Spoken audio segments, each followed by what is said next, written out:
Hey, I'm Dustin. And I'm Steve. Welcome back, listeners, to the finest phototainment in the world. That's right, you're listening to another episode of the Wedding Photo Hangover podcast, an irreverent look at wedding photography. This podcast, like aspirin, will help you recover from your wedding hangover. Dustin, I gotta tell you, Steven. man, I had the tastiest treat on Sunday night. Oh, yeah? I don't know if I told you about this tasty treat, but Sunday night was the Oscars, and I watch the Oscars every single year without fail. And this year, the Oscars, for those of us out there who don't know what that is, the Academy Awards for film in America. And I gave myself the tastiest treat I've ever given myself. I didn't watch the Oscars this year, and it was delicious. that was your treat. Dustin, it was so good. Do you know how much time I freed up on the night of the Oscars? You know how much time I didn't spend on Twitter on the night of the Oscars? You know what? I had a similarly tasty treat a few weeks earlier on the day of the big game, the champ play game. I went to a party to watch that big game. And then I spent the entire time in the kitchen drinking beer and making pizzas. And I didn't watch a single second of the game.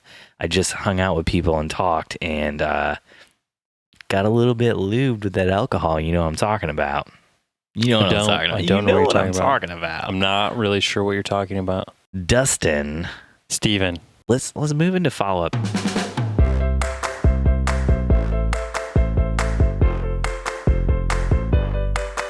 You have some follow-up here. Cortland Wilson reached out to you. Is that correct?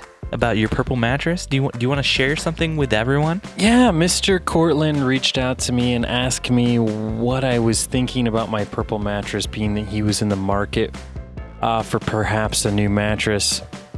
And I'm so sorry, Cortland. I have not replied to you yet, not because I don't love you, but because, in fact, we have not received our purple mattress yet because we are waiting till we move into our new home, which is in 2 days. So in 2 days, Cortland. That was your follow-up for this podcast was, I have no new information. I have no new information, but in 2 days, which will be 2 days before this podcast comes out. So hold on. Let's fast forward into the future. Cortland, what did you think of what I thought of the purple mattress? Please let us know. No, we're not doing that. Jeez, Dustin, you put this in follow. Let's go with your other thing you wanted to talk about. I put it in the opener. You Dustin, were like, no, this is follow-up, Dustin. You got a call from the GoDaddy. GoDaddy. Yeah, have you gotten one of these calls? GoDaddy. That call? The call from the G-Daddy, as I like to call him. Your G-Daddy? Tell me about your G-Daddy. G-Daddy. So apparently GoDaddy acquired a Texas-based company that helps small to medium-sized businesses with their photography needs. Mm-hmm. And so, yeah, I got a call to be the Northeast Indiana photographer for them. Pay is shit. And I was curious if you had gotten one as well. I'm sorry. Are there any banks near you that take shit? Shit. They call them shit coins. Mm-hmm. It's the GoDaddy cryptocurrency. And there's a shit bank that takes the shit coins? I think it's 2,000 shit coins equal one GoDaddy coin. And when you get these shit coins, what can you use them to buy or purchase in the real world? Just shit. Shiitake? Mm-hmm. Nope, just poop. Shih Tzus? I already have one of those. Good point. So yeah, GoDaddy is essentially trying to steal my business. Wait, so this is also something you put in the opener. You put two things in the opener that were tangentially related to your photography business, but that you really didn't have anything to say or talk about with them. I was more curious if you had heard anything about this. This is me just wanting to have a conversation with you, Steven. Conversation denied. Oh Okie dokie. Oh man, how did that feel getting rejected like that? Oh, fine. I've not been contacted by GoDaddy. What are they trying to do photography-wise in Northeast Indiana? So essentially when somebody registers for a domain or hosting or whatever, it gets fed to this secondary company that they bought, where they reach out to the company and they essentially try to sell you on setting up your website, your branding, your design, and your photography. This company's based in Texas, so obviously they can't afford to fly a staff photographer all over the world. So what they do is they set up a library of contract photographers all over the country that they can pull from that have been vetted. And they're specifically targeting photographers, you said. They're targeting photographers to shoot for, realtor websites or bakery websites or whomever it ends up being. So it has to be a photographer that's well versed in multiple different facets of photography, like myself, if I, may toot my own horn. Yeah, I mean, I don't have any horns to toot over here, just my fat ass, but No. Looks like an orchestra behind you. Toot, toot, toot. So, I mean, I don't know why they would call me. I've got nothing. I'm a one-trick pony. Deep voice Steve. Mm-hmm. No, one-trick brony over here. You know what I'm saying? They call you for all their beer knowledge needs. Yeah. So, speaking of beer knowledge needs, Dustin, what are you drinking tonight? Oh, Fill the I still listeners actually have in. my Angry Orchard from last podcast here. It was so bad you couldn't finish it, and it's just been sitting Correct. open on your desk. Give it a swish. Give it a swig. No, I can't. No, That would probably kill me. I want you to take a swig right now, Dustin. It probably has become beer now at this point. Dustin, we are essentially an improv comedy podcast here, and if you're not going to commit to this bit, I can't come to Fort Wayne and commit to the bit for you. I need you to take a swig of this, Dustin. So let me just get this straight. If I don't take a swig of this, you will come to Fort Wayne? You're killing the podcast right now. You are killing the podcast. I will absolutely not come to Fort Wayne. Absolutely not. Perfect. In that case, no If swig. you took a swig, I would probably come. But since you're not going to take a swig. No, because see, if you don't come, then that whole bottle of bourbon I bought for you, I get to drink by myself. Yeah. All right, so this week I'm drinking a Blue Paddle Pilsner Lager from New Belgium Brewing. I don't know if I've talked about this beer before on here, but it's basically New Belgium's version of Bud Light or Coors or something. It's not good. It's probably the worst thing I've had from New Belgium, but it was cold and in my fridge, and it came in a mix pack that we bought because I'd never had it before, and so I'm drinking it. But it's not giving me those warm, bubbly, good feelings inside. It's not making you feel blood axed.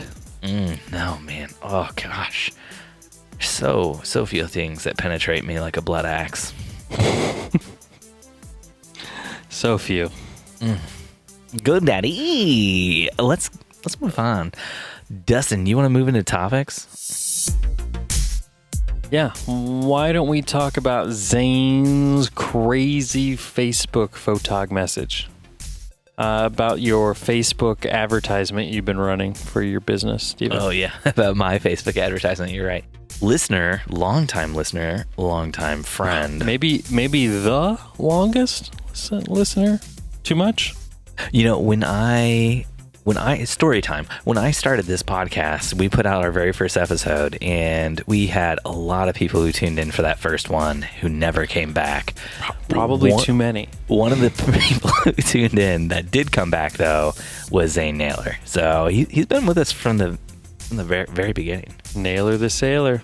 I don't think that one flies, no. Zane writes, a Facebook friend made a post asking for local wedding photographer recommendations. One local photographer posted on the thread advertising herself with only this image. And Zane says he has no words. The image is it's a screenshot of an iMessage. So it's a blue bubble. So it's got that going for it, because we all know blue bubbles are the only bubbles we want on our phone. Android photographers out there, you can GTFO, you know what I'm saying? Sure. You're just going to let that fly? You're not going to give me crap about losing half our listenership with that comment? They're all going to GTFO? I don't even know what it means. So it's a screenshot of an iMessage, but then that screenshot of the iMessage was cropped and then uploaded. Probably, it looks like it was uploaded to some sort of photo sharing service, and then the photographer took a screenshot of it in that photo sharing service, and then posted that entire screenshot. So it's not just the iMessage that was posted. It's like the iMessage surrounded by a bunch of darkness, black, and then maybe that's how they crop their photos. So I crop all my photos. I take them into a photo sharing app and then take a picture of them or a screenshot of them in a light box. So anyway, just to give everybody a good idea of the quality of photo, and you can jump on into our Facebook group if you want to check this one out. So it's a screenshot of an iMessage, and the photographer just says, "#1 wedding. Up to 6 hours, engagement session, unlimited edited photos, print rights and CD, $600.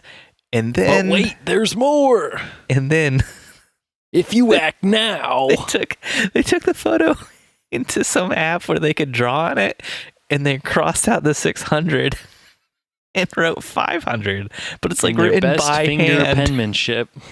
It's so sloppy and gross looking. I love how they wrote it in red. Like, it kind of looks like blood. Yeah. Like it was their last will and testament. Like, I have nothing more to live for. Let me prick my finger. It's no longer $600. It's a crazy, harsh, and competitive world out there, Dustin. This might have been the last message they sent. They didn't book this wedding. They're dead now. Is that what you want to put out? Those are the kind of vibes you want to put out in the world. This photographer died. There was a lot of controversy in the comments on this comment, in the fact that you get what you pay for. This guy is pretty terrible. Yada yada yada. That was a Seinfeld, little. Just went and had sex for you. Call back. What I think is this guy is a marketing genius. Because what he has done is he has flipped the script on us seasoned photographers. Mm-hmm. Stay with me, Steven. So what he's done is he's come off as an affordable choice in a sea of unaffordability. I like this, standing out. But nowhere in his offerings or his pricing package does it say anything about up to 6 hours of what? It could be he walks your dog for a couple of those hours. It could be he drives to your wedding. It doesn't say when that hourly price starts. Let's move on. Unlimited edited photos of what? It could Dustin, be. what the hell are you doing? No, we're going to stop this right now. This is not going well for you. I mean, let's for wind example, this back. He says print rights and CD. It's a CD from his CD collection. He doesn't ever promise that the photos are on the CD. Dustin, this bit is just, oh my gosh, this is dragging. It's dragging so hard. So what I'm getting at here, Steven, is the fact that he's leaving a ton of negotiating room to upsell you. So a $500 package could turn into a $5,000 package. He wrote $600, but he crossed that 600 out with red and then wrote 500. And we don't know now, is that 500 red dollars or is it going to be white dollars or blue dollars, or we just don't know, Dustin. What other name things can we say? He said #1 wedding. Is there a #2 wedding that he's also doing on the same day? Maybe there's a judgment system. He has to classify your wedding as the #1 wedding of the year in order to get this price. So now that we're done with all this terrible stuff that you pushed out in everybody's ears, and most painfully my own, he's going to give them a print rights and CD. Like I said, though, could be a Backstreet Boy CD. Could be an old we're Britney Spears abandoning CD. this failed joke. You're going to have to stick with this for the entire rest of the episode if you want this to work. So I hope you're ready for that. I'm ready. I don't understand the CD, Dustin. I don't. I was tooling around on F-stoppers today, looking at some cool shit, how I do. And I saw they were trying to sell photographers a 14-hour DVD teaching you how to shoot weddings. And all I could think is, in what world does an internet website say we're trying to sell a DVD? No, that's mismarketed. All of the F-Stoppers offerings look like DVDs, like they have renderings of DVD cases, but it's all... It literally said, buy our DVD. Correct. They say buy your DVD, but when you dig deeper into any of it, it's a digital download. Take me deeper, baby. Well, I looked at one of their courses once, and I was like, I don't have time to wait for a DVD to come in the mail. And then it was like, oh, no, this is a digital. You're like, oh, how would I even play a DVD? I don't even know anymore. Would that fit in my VHS player? Oh, that's the way you... That was good. That was good. Oh, if it was Laserdisc, I could have done it. Yeah. Super 35. No. Super 35. I watch everything on 8mm. Okay, Dustin. Do you remember the days of shit? Betamax? You going Betamax? No, Betamax? It was like Blu-ray versus HD DVD. HD DVD. That's right. I went all in on HD DVD. I was like, from a branding and marketing standpoint, it made way more sense. HD DVD was like VHS. It was cheaper and almost as good of quality, but not quite as good. And much like, people thought it would go like how Beta and VHS did, where VHS Correct. would win because it was cheaper.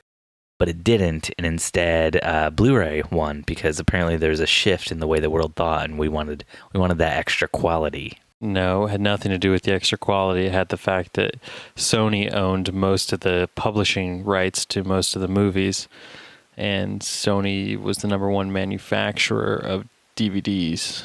Sony also was the company behind Betamax, if you didn't know. Yeah, so they really rebounded on that deal.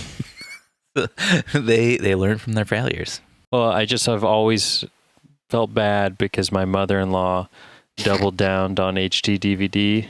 On your recommendation. Bought all of her DVDs in HD DVD, and when it went under... A classic Dustin double down. She never let me live it down. Dustin, it'd be great if I could watch this movie if I still had one of those players you made me buy. She burnt the player? She threw the player out? What happened to the player? Yeah. The player should still be good. Dustin, double down Dustin lied to me. Double down Dustin. Should be my new Instagram handle. Double down. When I walk up to that Texas Hold'em table, they call me Double Down Dustin. I've played Texas Hold'em with you, and you went out real fast, and I believe it's because you doubled down. Always. I don't even think that's something you can do in Texas Hold'em, but yeah, you were bad. You were real bad. I don't bluff once, I bluff twice.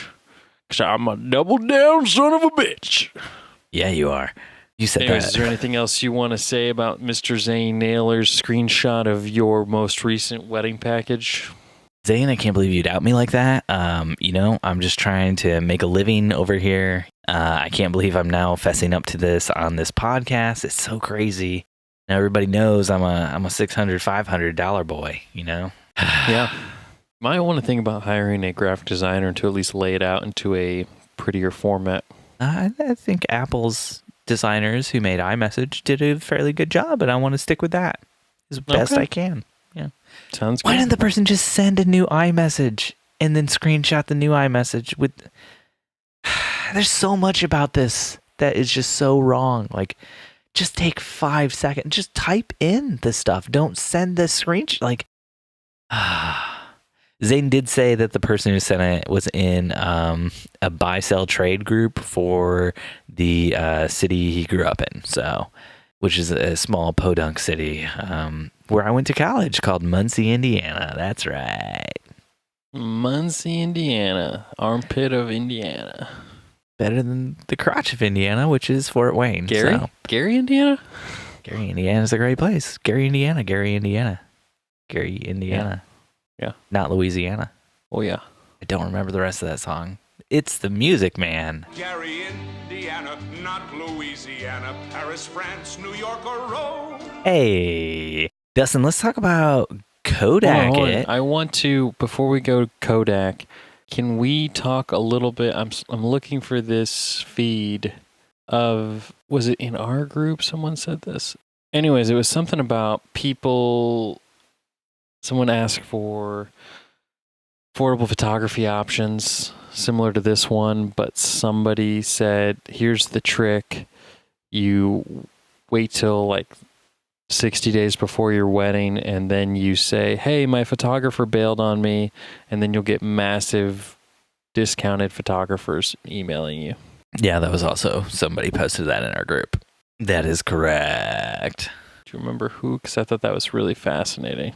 Pretty certain it was me. Pretty certain it was me. Oh, it was you? In that case, let's not talk about it. Because I can't imagine you actually posting anything of value to the group. Mm-hmm. Oh, here it is. It was Steve. Well, now I'm pissed. Way to save money on weddings. Give me all the tips. A few weeks before your wedding day, say, oh, my videographer or my photographer has let me down. Then you'll get about 200 photographers asking to do it for a $350 bargain. That's a terrible idea. Is this real? Do you think people actually do this? No, because people who are getting married don't want to go with a bargain bin photographer for the most part. The only person who would ever say that is somebody who doesn't value the photography, who hasn't ever thought about the photography. So I guess there are probably some people out there who would do something like this, but they're going to get really crappy photos more than likely. I guess I just always think back to like all these Facebook groups I'm a part of, wherever I see someone's like, oh, my niece or my nephew, their photographer fell through, and you get like 1,200 photographers who are like, oh, I'll fly to Hawaii and shoot that wedding at cost. Yeah, I'll fly to Hawaii and shoot that wedding at cost too. Jeez. You just proved just the put point me up for of a this. whole week in Hawaii. Proved the point of this post. You are a bargain bin photographer. I just want to go to Hawaii for a week. Yeah. Don't we all, Not Steven? a weekend. I want the full week. Yeah. I don't think anybody in their right mind ever does this or tries this out. I think everyone looks at something like this and thinks, oh, this is a terrible idea. Because what happens if you try to pull... What happens if a client pulls a stunt like that and you're the photographer who says, I'll take $350 off my package to try to cut you a break since your photographer bailed and you probably didn't get the deposit back or whatever. So now you've cut them a break. You're doing them a solid. You show up to the wedding and you hear somebody talking like, oh, yeah, they didn't even have a photographer. Or you look at their Facebook and see they never had any engagement photos posted, or their Instagram, and you're like, oh, that's weird. And so you talk to people and they're like, oh yeah, we don't think they ever had anybody lined up. They just waited till 2 weeks before the wedding because somebody's going to say something. What are you, like a detective before or after the with wedding? Stuff like this, yeah. You're like, hold on, let me get out my magnifying glass. If somebody says their photographer bailed on them and I jump in and I'm like, hey, I'll shoot your wedding and I'll give you a slight discount. But I need to see that contract. You better believe I'm going to be talking to them and saying like, oh, well, who was your photographer? Like, why did they bail? Oh, it like, was our cousin. Yeah. We didn't have a contract. Yeah. She died. What'd she die of? Herpes. A very aggressive case of herpes. We don't talk about it anymore. Very, very nice. Well, because I have a wedding coming up where their photographer fell through and they hired us last minute. Mm-hmm. And you've done how much digging into the story and Zero. the photographer? But now that we've talked, maybe I need to dig. You better believe I'd be finding out who the photographer was. Like, what do you mean your photographer fell? How do you know their photographer fell through, Dustin? How do you know they weren't a terrible, horrible client, and their photographer fired them. Maybe they literally fell through, like they were walking across an icy pond and they fell through. Now they're dead. Excuse me while I drink myself to death. So all of Steven's 2019 brides are about to be sad because he's drinking himself to death. Oh, you can swoop right in, buddy. Don't worry about it. Sounds good. Can I get that contact info now? Makes it less awkward in the transition. Yeah. I'll send it straight over to you. Check your email. Perfect, man. Love it. So you're shooting a wedding for a couple whose photographer canceled on them. Correct. They claim. You did no digging into this to see if the bride was maybe just, or groom, or brides or grooms. Okay. You did no digging into this to see if the couple was just crazy. Yes, because they told me it was a family member that no longer felt comfortable doing it. So they had planned on not spending any money on wedding photography, and now they want me. I mean, yeah, typically when you want to go from not spending money to spending money, you go straight to Dustin McGibbon, not a cheaper option. That's what I said. This all makes sense. What kind of a deal did you cut them? We cut the engagement session from the package because they'd already had one.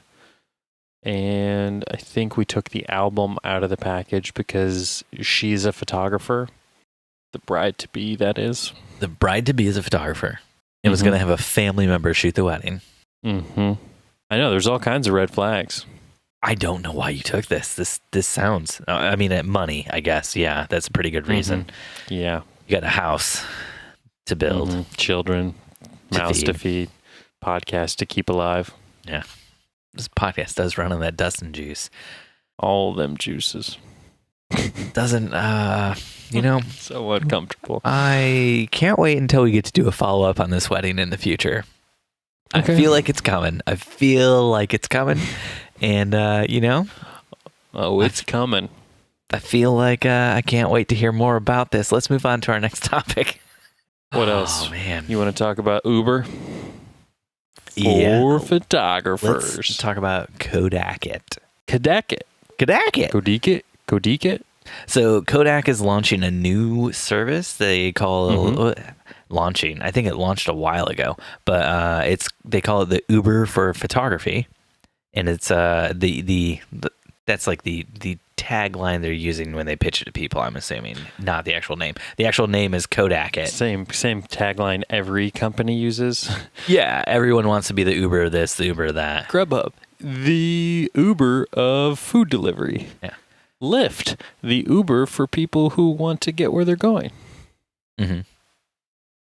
Got some more? Wedding photo hangover, the Uber of good podcasts. We also get you where you're going. From sad to happy. Oh, I just meant from listening to a podcast to shutting it off when Dustin tells jokes because we get you off. Steven, I don't tell jokes. This is 100% serious all the time. So, day. Dustin, did you read into this at all? The Kodak? I glazed through it, Steven, and that's actually what reminded me of the whole GoDaddy situation because it felt similar because GoDaddy. with GDaddy, they wanted exclusivity to anything I take copyright-wise, which makes me a little nervous, a little uncomfortable as a photographer that likes to value copyright as a photographer who's already gone after people for infringing on said copyright in the past. It's really the only thing we have in this world is that copyright. Let's roll up our sleeves and unpack what you just said. So you looked at the topics I prepared for this show that we put on together. We're taking a look at how the sausage is made here, the sausage of this show, everyone. You looked at a topic grind it together that I had in our topic section. And you were like, that reminds me of something in my life. So instead of, wedging that in like when we're already talking about the topic, someplace where it makes sense, you're like, what if I just try to open the podcast with that? So then you went into our show notes and inserted that at the very beginning when it wouldn't make sense. Please go on. And then when I brought it up earlier, to try to see why you had it there, you didn't even try to transition into this topic or talk about the copyright stuff. Is like you completely and totally forgot what you had done or why you thought about it or anything until we got back down to this topic, just to fully unpack things for all of our listeners out there who want to know how the sausage is made. I just wanted to write the podcast episode in a way where it left a little mystery and confusion at the beginning. And then we come to this point in the episode and people are like, oh my God, it's all clicking. It's all coming together for me. Mm-hmm. Does that make sense? Yeah, it's like some timeline confusion, crazy editing sort of stuff. Yeah. Yeah, it's like the movie Crash. Like the movie Crash, where it's like a little bit's all over, but you have to wait to the end for it all. No, well, to Crash come was together. a bad movie, and this is bad, just like Crash. So I see where you're going. Won there. a lot of awards, Steven. Yeah.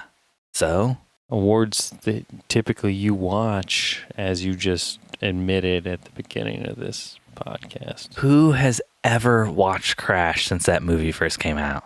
Has anyone you ever have. gone back to it again? No. Why not? Because it's not really a good movie. Well, because once you know what happens, it's not quite the same.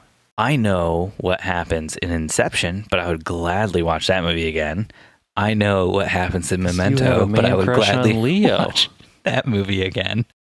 I know what happens in Batman Begins, but I would gladly watch that movie again. I know what happens in Interstellar, where there's some timeline confusion, and I'd gladly watch that again. I know what happens in Dunkirk, and I'd gladly watch that again. Okay. No, give me a few more seconds. I'll come up with the rest of Christopher Nolan's movies. All right. Well, in that time, I will have finished the podcast for you. All right, go for it. Go for it. Okay, now let's dig into this Kodak it thing. How do you feel about the copyright situation? You do a lot more commercial photography than me. And so I've done this a lot with video stuff where I just sign things over and then I wash my hands of it and never touch it again. And to me, it always just felt normal with video. But with photography, people seem really pissed off about it. Yeah. So the big controversy, if you will, is not even the fact that you have to sign over the rights to the photos, because that's pretty common in a lot of cases for shoot to hire situations. The big controversy is the fact that you are signing over the ability to even use the photos in self-promotion and the ability to even claim that you shot the photos. Mm-hmm. But in any circumstance, it's kind of what are you willing to give up for a certain price. And I didn't see anything in the article that really said what they were paying. I didn't see an exact price. I just saw people in the comments saying it was very low, the price. Gotcha. Much lower than what people would do if they were shooting like freelance for themselves. Which I assume if it's like the Uber of photography, it would be. Except people driving for Uber have the ability to make more money sometimes than people driving, for corporations and taxi companies and stuff. But it's still a fixed rate determined by Uber. Yeah. Yeah. What I'm saying is people are looking at the Kodak it thing and saying, I will make much less money if I do this. Whereas people look at Uber and they say, I will make much more money if I do this. That's garbage industry and I don't want to be in anyway, but... This, I think, platform is targeting entry-level photographers that want to break in. Also, I feel like it's highly unlikely that it'll take off just because Kodak would have to spend an enormous amount of marketing dollars to really push it. Mm-hmm. And I think if only entry-level photographers are a part of it, there's really going to be a hard quality control. Yeah. Well, that's kind of the thing. Like, I feel like when you sign up for something like Uber, like when as a user, when you're going for an Uber, the thing you're looking for is for the person to drive you from one place to another. And like, there's not a lot in that service that is substantially, like, makes it substantially like good or bad, depending on the driver. And they also have like the whole driver rating thing, Mm-hmm. So it does scrub out any drivers who are like real bad because people just give them real low rating. But with the Kodak it thing, it being that photography is so subjective, like it's not get me from point A to point B and don't be a dick while doing it. It's like take a photo of this thing in a way that evokes an emotion in me or makes me want to buy something or, whatever. And it's really hard, I feel like, as a consumer who might be wanting to buy stuff like this, to say, yeah, just send out a random person who I haven't seen, whatever, their work or anything, to shoot this thing for me. And, when you go with Uber, like you're getting like a random person who picks you up and drops you off. So I don't know. They don't give a ton of information on it. Like, is there like a system where people can see the photos you've shot for Kodak it? Because it doesn't seem to be. It seems like you sign over the copyright and then you got nothing and they got everything. And it seems like they're trying to promote it as more of a just use Kodak. Don't, use photographers who Kodak is helping you find. And it seems to be only for businesses, commercial photography. It doesn't seem to be like for families or anything like that. Mm-hmm. But in the commercial photography world, there are people who are good and people who are bad. And we all know people who have hired somebody to do commercial photography for them. And the commercial photography was really bad because the person they hired was inexperienced. It was just somebody who they had seen a few photos somewhere or whatever, like on Instagram or something. And when it came to like doing a commercial shoot, they didn't actually have the experience or the knowledge of how to do whatever the commercial shoot was because it didn't fit in the natural light or whatever their niche is that they're showing off on their social feeds. Mm-hmm. I guess I'll have to download it, try it out, and let you know. That's right, people. You just heard it. Dustin is the newest Kodak It photographer. Jump on Kodak It right now to hire Dustin. Oh, wait, Dustin, are you going to jump on Kodak It to sell your services? Or are you going to go on there and just hire people to shoot stuff for you? That would be an interesting turn of events. Well, I do need another photographer for this shoot today, and I can't find anybody else. Boom, boom, boom. Kodak It. A new way to find second shooters. Steven, you might be on to something. I'm just going to need them to come for this commercial shoot, and they're going to be here for 12 hours. I wonder how much that'll cost you. A lot more than a second shooter. $12. All right, Dustin. Steven, do you want to talk about how you're going to switch to Nikon now that you can use all your sweet Canon glass on the Nikon system? Thanks to our friends. Shit.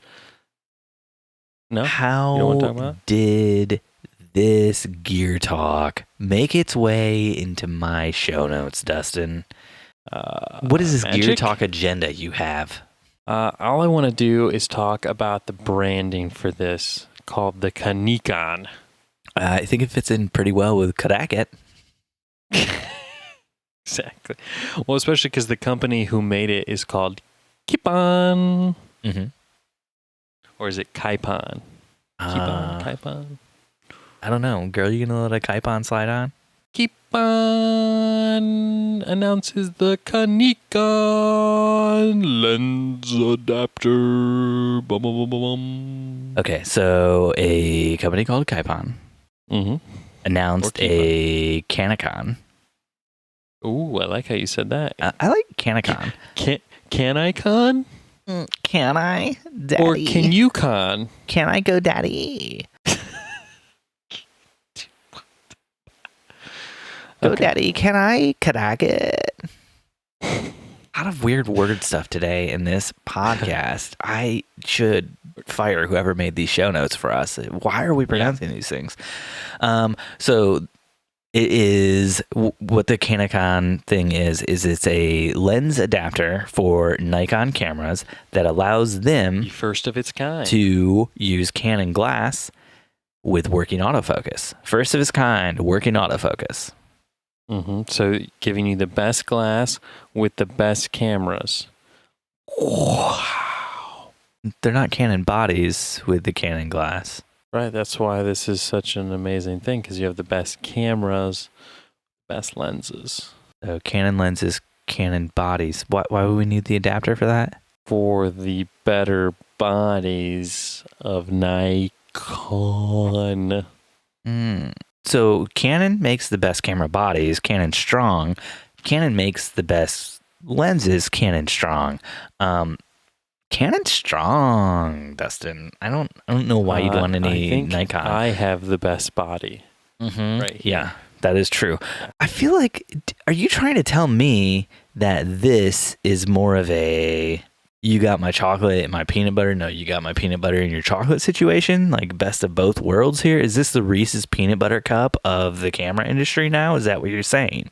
This is so all the Nikon shooters can stop listening to all you Canon shooters. Be like, oh, but you don't have that 51.2 lens. And you'd be like, look out, brah. I just bought this adapter.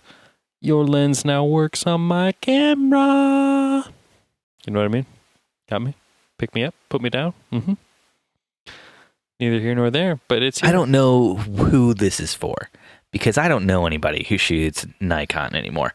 Everybody's selling their Nikon kit, switching to Sony, or they're staying with Canon. No, Sony is just eating up all of those Nikon photographers. Because they got better optics, they got better everything. It's lightweight.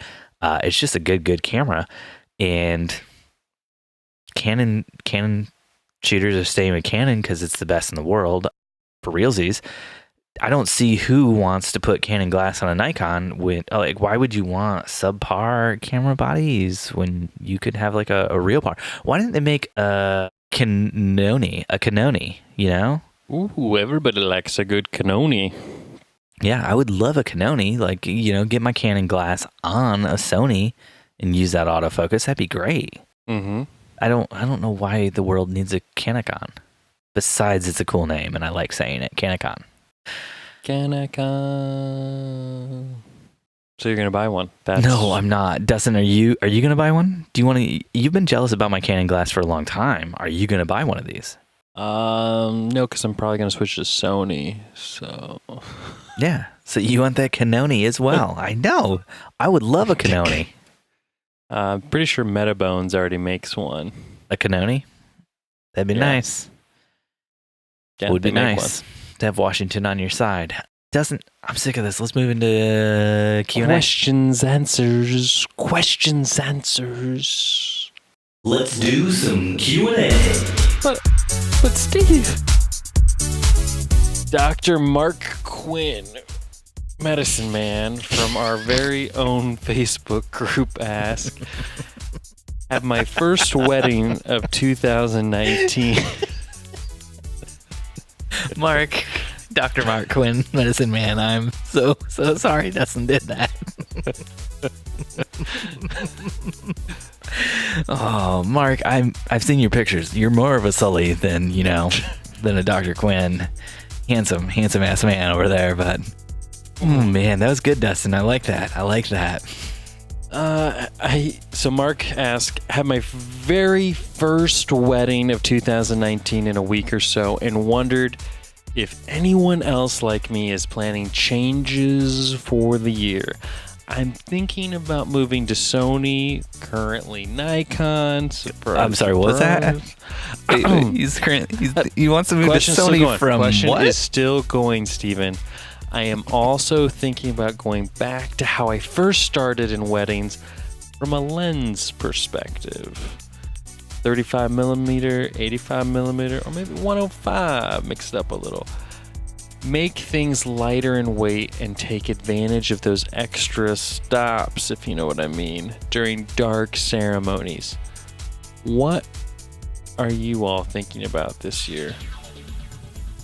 Well, Dr. Mark Quinn, medicine man, I am thinking about paying my mortgage. That's about all I'm thinking about this year. Dr. Mark Quinn, medicine man, I just bought a new camera bag. Mine broke last year. The strap busted off. Bad situation. The old strap-on broke? Mm-hmm. Yeah. That'll get you. Yeah, it's hard to get it when your strap-on breaks. Yeah. Yeah. Broke right off. Broke it off clean. Painful. That's all I'm thinking about buying right now. I would love to get the Canon EOS R for video stuff. Funsies? No, for videos. But I don't think that's in the cards right now. If it had a dual card slot, then it'd be much more in the cards. if it could be a video photo thing and not just video only. But the only one card slot, I'm kind of stuck. And we have two 5D Mark IVs, and I really love that camera. Don't really want to switch to anything else. So I got a question for you, Dr. Mark Quinn, Medicine Man. Yeah. 35-85. What's going on there? Dustin, do you what do you rock lens wise on a day on your days? We had an engagement session today, and we rocked the 50-85, which I think if I had a 35, I would have preferred to do a 35-85 combo. I've rocked a 24-85 combo, and that was a lot of fun. I really like the 24 focal length. Forces me to do some more wide perspectives and really think about my composition in that form, and that's one of my favorite kind of crops. So I love the way an 85 looks. I love the way it feels in the hand. I love the way it slides into the camera body. You know, when I'm sliding that 85 into my body, you know, it's just a good feel, a real good feel. Plugs my holes up just right. You know what I'm saying? But yeah, it's not too long, not too short. No, the thing about the 85 is I feel like it is a little too long. It creates a little bit too much distance between me and my subject. I gotta step back so far away for so many of the shots I want to do. And then the 35, on the other hand, that is also a good lens. Feels good in the hand. A little smaller, a little shorter. A little more robust. Still slides to my body real nice though. My camera body. Clicks just right. Clicks just right. You know what I'm saying? Yeah, but especially the Sigma one. But the 35 millimeter, and I have two of the Sigma ones. One for me, one for Jen. Yeah.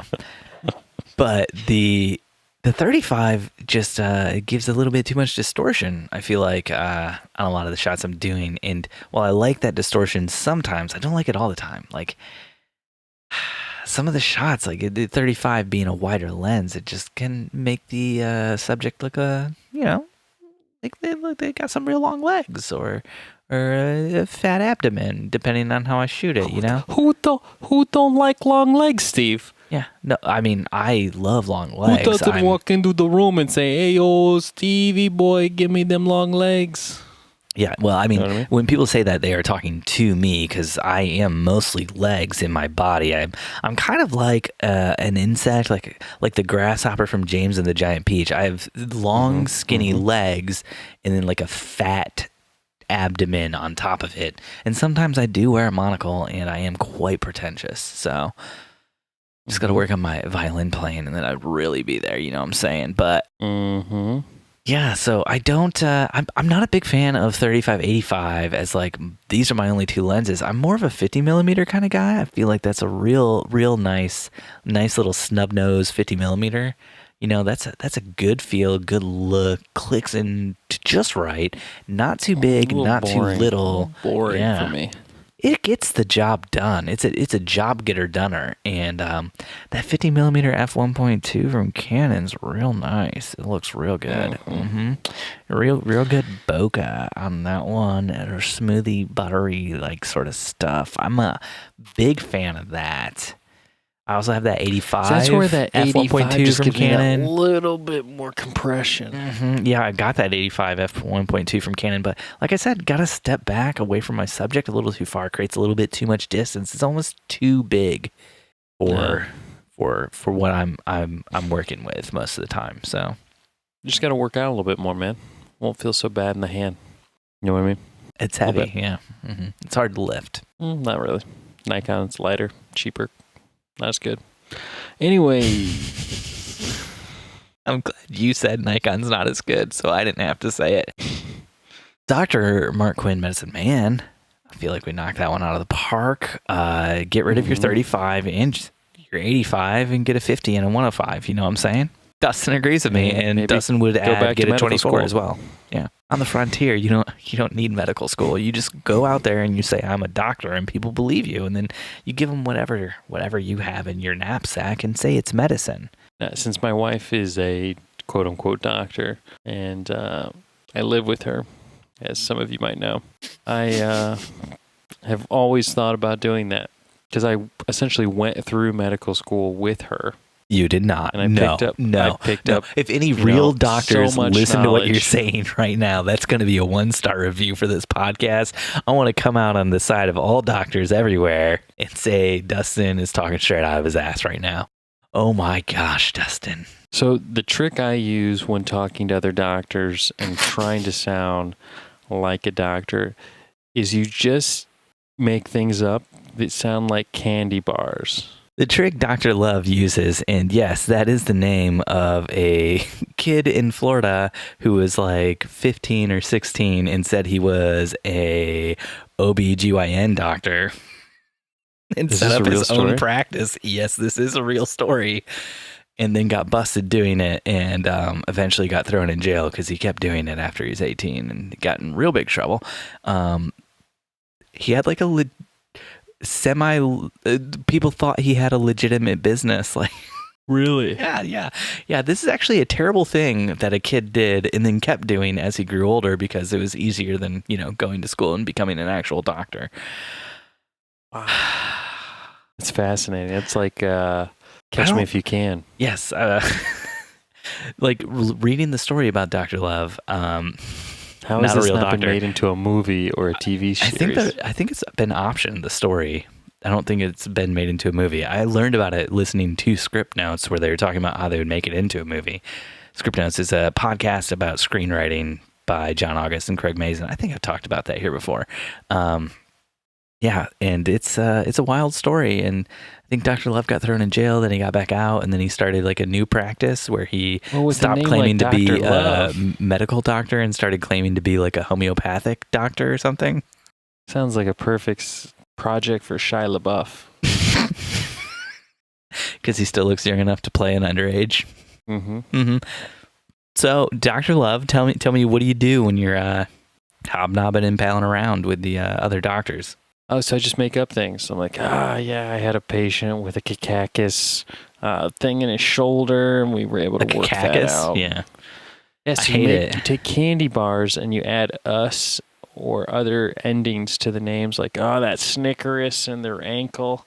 Mm-hmm. It's always a tough one to diagnose. Yeah, he took a Canikon straight into his ass. Yeah, a Canikon. Crazy.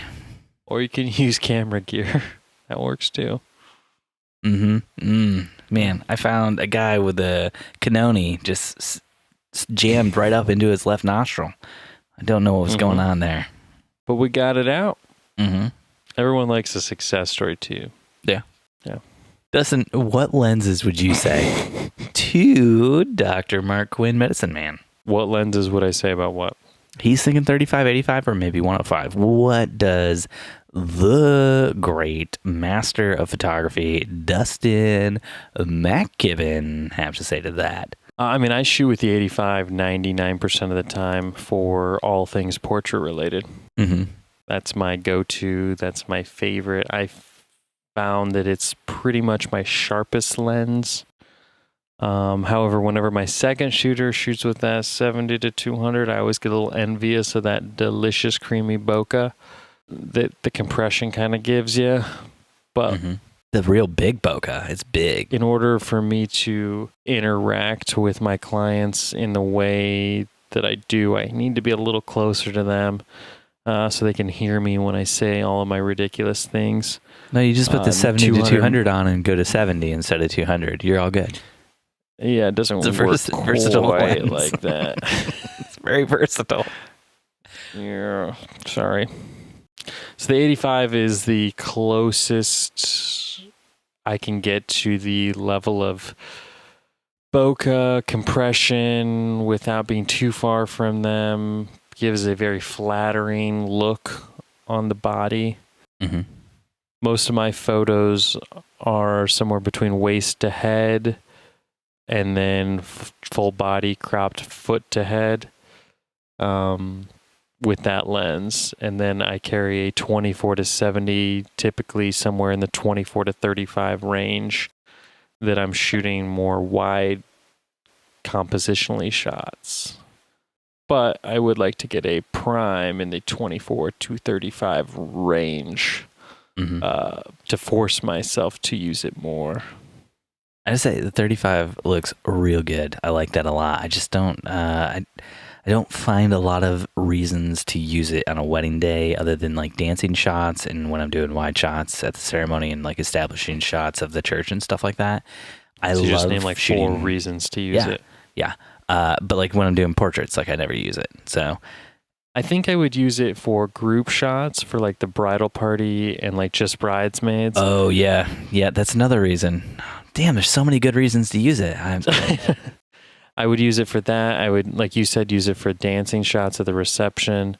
I would probably use it for family portraits. I may use it a little bit during getting ready. I normally use the 50, but yeah, it's kind of the next lens on my list when I have money again someday. Okay, cool. Glad to know your thoughts, and I think Rebecca Elliott would be glad to know our thoughts on this question that she posted in our very own Facebook group, officially booked a wedding today for 8/8/2020. When she first said August of next year, I was like, dang, lady, you know how to plan. But now that I see the date, I get it. You're wicked smart, bride-to-be. Wicked fucking smart. Lock down those vendors now. That was good. Do we have any other pretty dates coming up? Dustin, pretty dates, go! 4/11 of any year. 4/11 of any year? Yeah, it's always a good one. Mm-hmm. What else you got for me? Come on. Because it's my birthday. Oh, that was it? That was it? Oh, you're just trying to get listeners to send you birthday presents? Well, I'm just saying it's a month away. And, you know, last year I got about 1,500 gifts from the listeners. I'm just trying to see if they can top it this year. Mm. I think 9/11 in the United States is a really pretty date to get married on. Would you agree, Dustin? I've done weddings on 9/11. Did the entire time that the wedding was going on, were the people saying, we're trying to take this date back? Did they keep repeating that phrase over and over again? I mean, it definitely made me think, like, what is the extent of how long you wait from when Pearl Harbor happened, for example. And there's never been another wedding in Pearl Harbor since then. You're terrible. But I mean, on the date that Pearl Harbor happened, I mean, what you think, maybe 5 years, 6 years till people started getting married on that date again? I mean, it's just me, but I'm just saying, like, maybe calling it 9/11, it was pretty catchy at the time because that's the day it happened. It also, in America, 911 is like our emergency code phone number if you need emergency services. So 9/11 was real catchy, you know, because we already associated it with like a emergency on a national level. But I think in the long run, it really hurt the date itself. Because, like, if we just said the most horrible terror attack we've ever had in the United States of America, people could, like, maybe forget the day. Oh, no, we're not supposed to forget, Dustin. Shit. Never forget. That's, like, the whole thing with it. Man, yeah, I guess 9/11 is just not a pretty date. Nobody should get married on 9/11. That one up. Sorry. Trying to look at when the last time it fell on a Saturday. So, I mean, 2020 is next year. So February 2nd, I assume, will be a big day, 2/2/2020. Right? It's a pretty date. I think the big date that I keep getting inquiries for is... Any day in April next year? Any day in April. You know what I'm saying? Do I have to say it, Dustin? Wait, real quick. Just let me, just any day in April.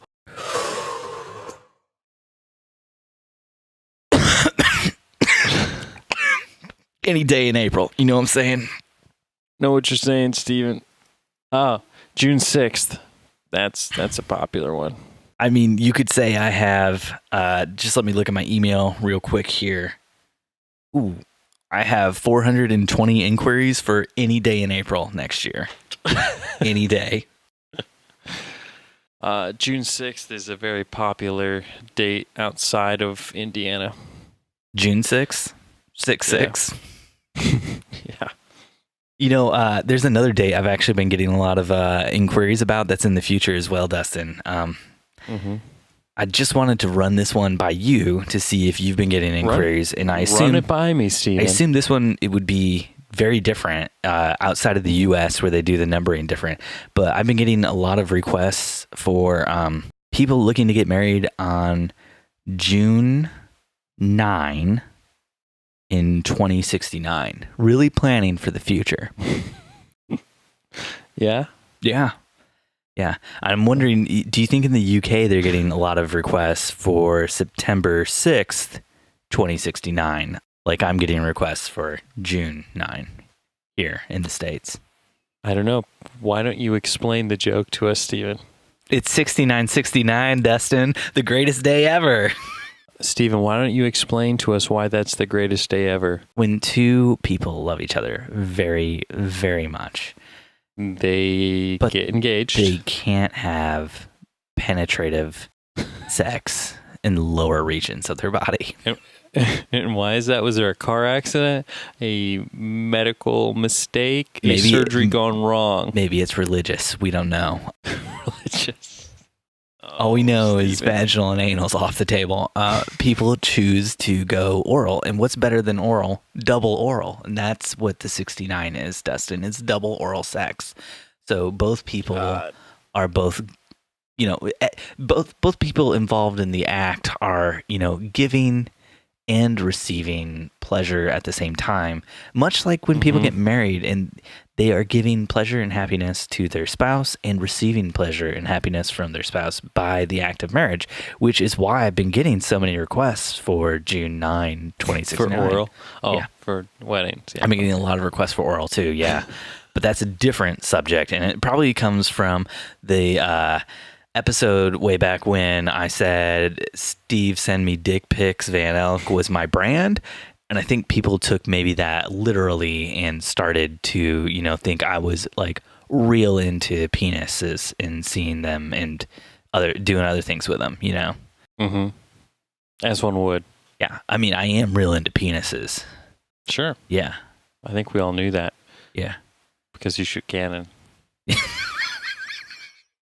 I was going to say because I have one, but that was better. That was a better joke. I'm glad. Proud of you. Dustin. So Ian from the Facebook groups, not to be confused with Ian at Steve's house, nothing's more annoying than having conversations via email or messenger with prospective bride and grooms, and they really want to book you. And so you send them an invoice. I hear nothing for days. So I politely remind them, as they seem so keen, don't hear anything again for days on end. And then they finally contact you to say they booked someone else. I'm a dinosaur. Yours was better than mine. Anyone else have this, or is it just me?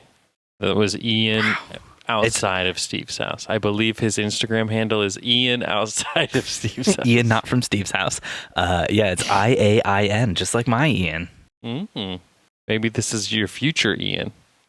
Maybe he's a time traveler. Your son grows up to be a wedding photographer and a time traveler. You are smart enough to figure out time travel. Why are you a wedding photographer? You could be doing better things with your life. Just want to be like my dad. Just want to be you like could change the world. Could have saved us all. And I keep coming back to being a wedding photographer. The butterfly effect. That is like the opposite of the butterfly effect. I know. Have you watched The Umbrella Academy yet? No, not yet. Dustin, we have to answer this question. Is there anything more annoying than when you have a conversation via email or messenger with prospective BGs? Stay alive. No, there is nothing more infuriating. I mean, we have it happen all the time. Met with the bride and groom a couple weeks ago at Starbucks, shot the bride's brother's wedding a few years ago, felt like we were jiving, felt like we were connecting, Felt like there was this sense that I didn't have to prove myself to them because I'd already done her brother's wedding and her family loved us. And I get a call a week later just letting me know they went with someone else. I was broken. Who'd you get the call from? The bride. What was her excuse for going with someone else? It was a text. Ooh. Because I played that whole Dustin game where I'm like, hey, so I got someone else interested in your date. You text her and you're just like, sup, girl, sup. It's me, Dustin, sup. This is Smooth D. You can tell by the way I walk, I'm a woman's man, no time for talk. Are you booking me? Yes. That is what I said. What about you, Steve? Oh, man, I had a contact last year that met with in person. Meeting went really well. She was in a small group Jen and I used to lead at the church we went to, and she seemed like just like solid, definitely going to book with me. And then a week goes on, another week, don't hear back from her. Send her an email, don't hear back, text her. Finally, like a month and a half later, I just get something back from her that's like, we actually decided to go with somebody else, and it was heartbreaking. So I just sent her something back real quick, and I was like, hey, as your former Bible study leader, I just want you to know that you're going to hell. And as a man of God, I can tell you that. Yeah, we had a situation, I think last month, where a bride inquired, and through an odd set of circumstances, we were already booked. That's not the odd circumstance. So we went to book her for our associate shooter, and oddly enough, our associate shooter had actually just shot her engagement session the day before, because she had offered like a mini session marathon day type thing for Christmas. Wait, so you lost the client to your own associate shooter? No.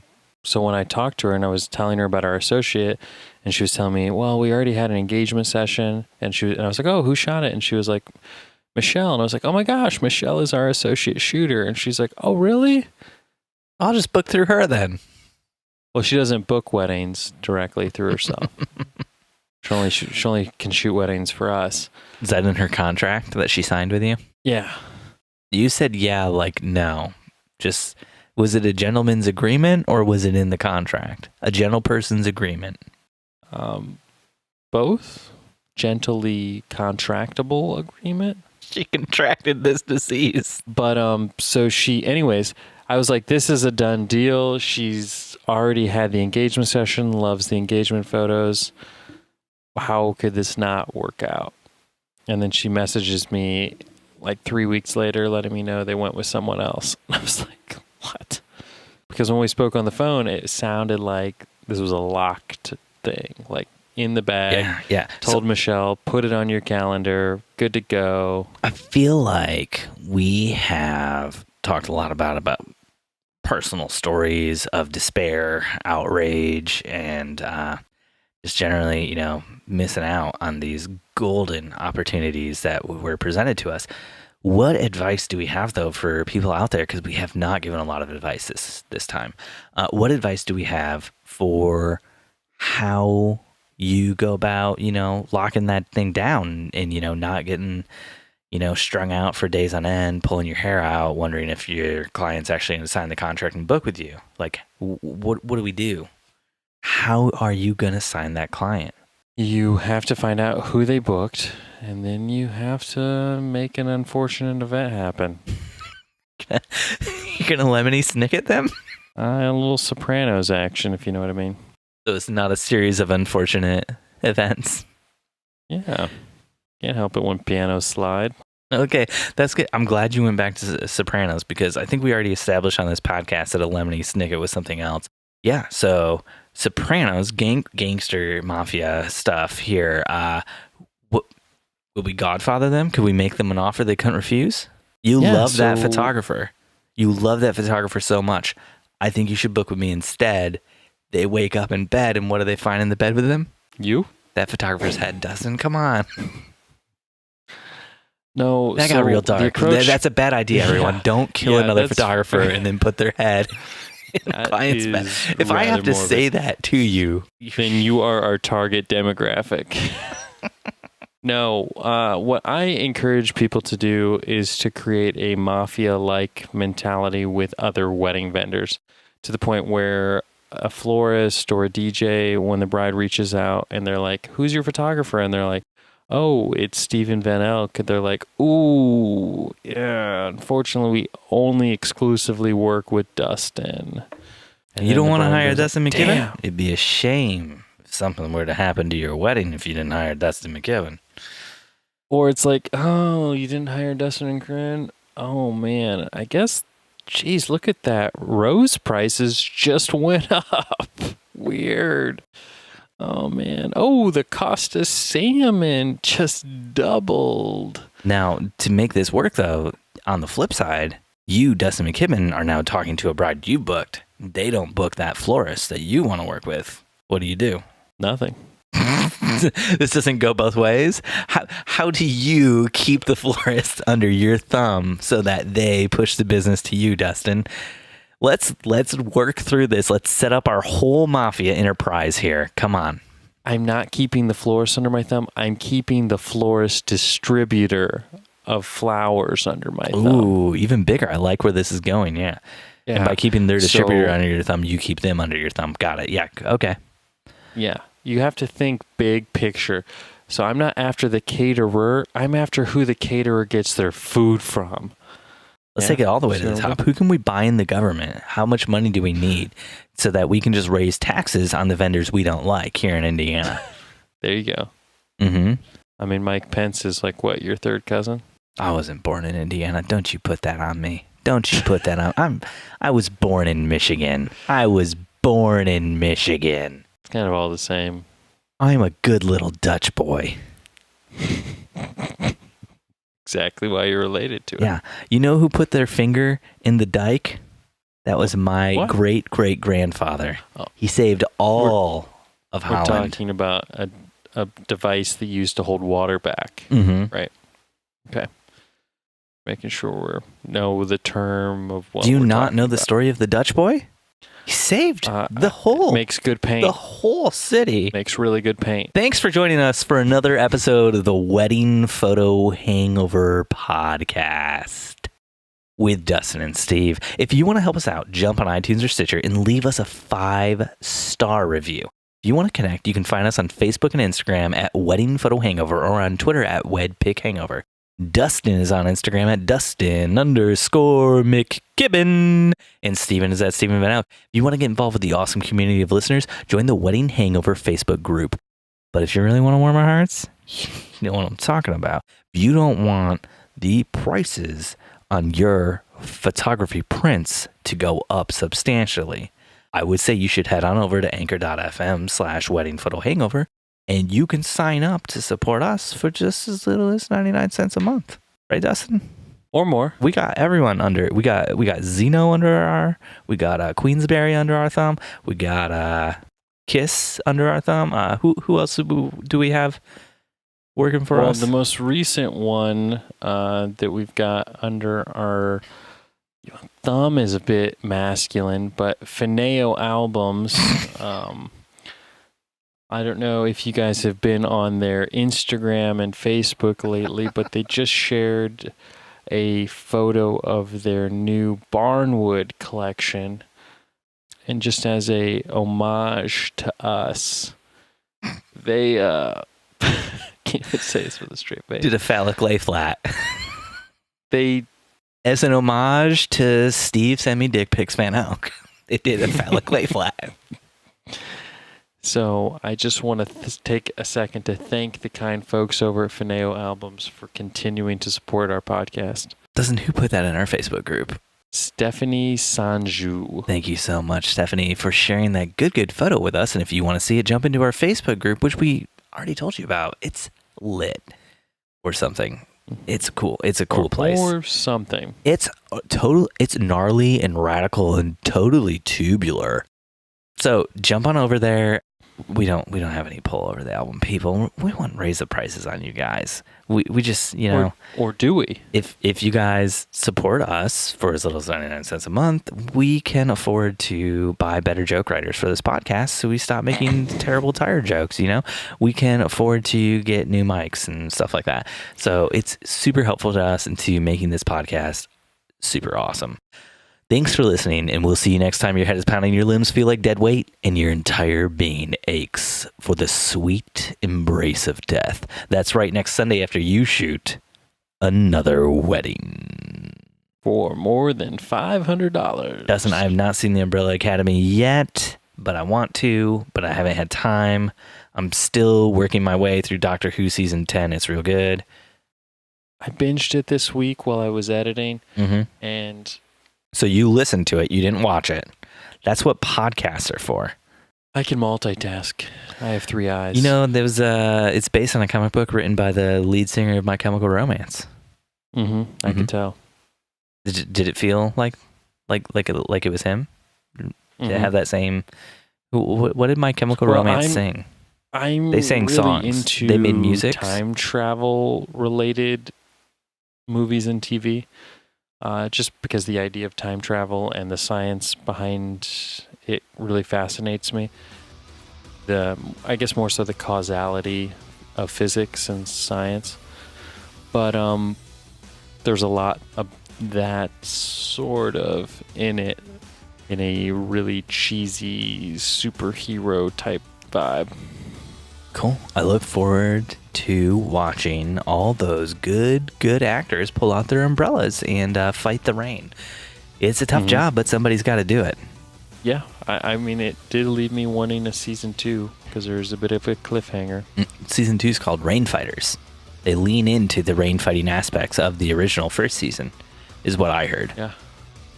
It's sort of a branch of the fire department. Yeah.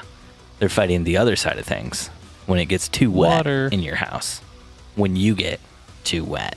Like when you listen to this podcast. Dustin, I gotta go. Bye. Bye.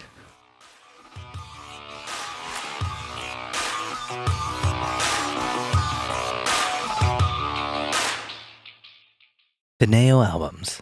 No finer way to display your dick pics.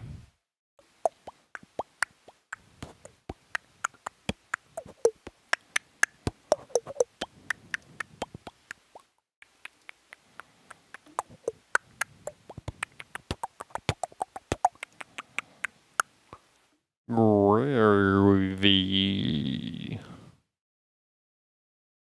Jump on that gravy train, baby. Dustin didn't realize he was still recording. Wedding Photo Hangover was edited this week by Steve Van Elk of Bespoke Tone. Go to Bespoke Tone for all of your photo, video, and audio editing needs. Woo-wee!